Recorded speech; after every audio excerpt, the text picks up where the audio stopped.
ದೆಹಲಿಯ ಎಐಸಿಸಿ ಕಚೇರಿಯಲ್ಲಿ ನಡೆಯುತ್ತಿರುವ ಹೈ ವೋಲ್ಟೇಜ್ ಸಭೆ ಈಗ ಕ್ಲೈಮ್ಯಾಕ್ಸ್ ಹಂತಕ್ಕೆ ತಲುಪಿದೆ.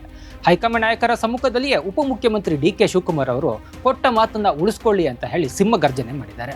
ಅಧಿಕಾರ ಹಂಚಿಕೆಯ ಸೂತ್ರವನ್ನ ಮುಂದಿಟ್ಟುಕೊಂಡು ಡಿಕೆಶಿ ಹೈಕಮಾಂಡ್ ಅಂಗಳದಲ್ಲಿ 3 ಷರತ್ತುಗಳನ್ನು ವಿಧಿಸಿದ್ದಾರೆ. ಡಿಕೆಶಿ ಅವರ ಗಟ್ಟಿ ನಿಲುವು ಈಗ ಹೈಕಮಾಂಡ್ ನಾಯಕರನ್ನ ಧರ್ಮ ಸಂಕಟಕ್ಕೆ ಸಿಲುಕಿಸಿದೆ. ಷರತ್ತು 1, ಕೊಟ್ಟ ಮಾತನ್ನ ಮರಿಬೇಡಿ. ಡಿಕೆ ಅವರ ಮೊದಲನೇ ಷರತ್ತು ಏನು ಅಂತಂದ್ರೆ ಕೊಟ್ಟ ಮಾತನ್ನ ಮರಿಬೇಡಿ ಅಂತ ಹೇಳಿ. ಕರ್ನಾಟಕದಲ್ಲಿ ಸರ್ಕಾರ ರಚನೆಯಾಗುವಾಗ ಅಧಿಕಾರ ಹಂಚಿಕೆ ವಿಚಾರದಲ್ಲಿ ಏನು ಮಾತುಕತೆ ನಡೆದಿತ್ತೋ ಆ ಮಾತನ್ನು ಸಿಎಂ ಸಿದ್ದರಾಮಯ್ಯ ಹಾಗೂ ಹೈಕಮಾಂಡ್ ಇಬ್ಬರೂ ಉಳಿಸಿಕೊಳ್ಬೇಕು. ಕಾಲಮಿತಿ ಮುಗಿದಿದ್ದು, ಈಗ ನಾಯಕತ್ವ ಬದಲಾವಣೆ ಆಗಲೇಬೇಕು ಅಂತ ಹೇಳಿ ಪಟ್ಟಿರ್ತಿದ್ದಾರೆ. ಡಿಕೆ ಅವರ ಎರಡನೇ ಷರತ್ತು ಏನು ಅಂದ್ರೆ ಆಗಲ್ಲ ಅಂದ್ರೆ ಬಹಿರಂಗವಾಗಿ ಹೇಳಿ, ಗೊಂದಲಕ್ಕೆ ತೆರೆ ಎಳೆಯಿರಿ.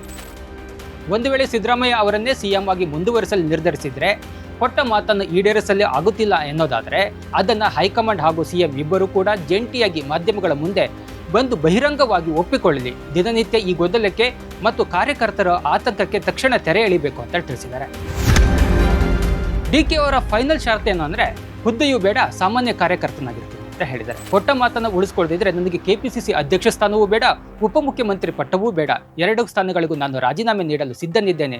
ನಾನು ಸಾಮಾನ್ಯ ಕಾರ್ಯಕರ್ತನಾಗಿ ಪಕ್ಷದ ಕೆಲಸವನ್ನ ಮಾಡ್ತೀನಿ.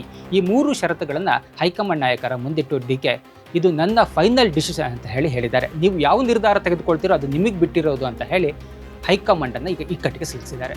ಎಕ್ಸ್ಕ್ಲೂಸಿವ್ ಪೊಲಿಟಿಕಲ್ ಅಪ್ಡೇಟ್ಗಾಗಿ ನೋಡ್ತಾ ಇರಿ ಪೊಲಿಟಿಕಲ್ ಟಿವಿ.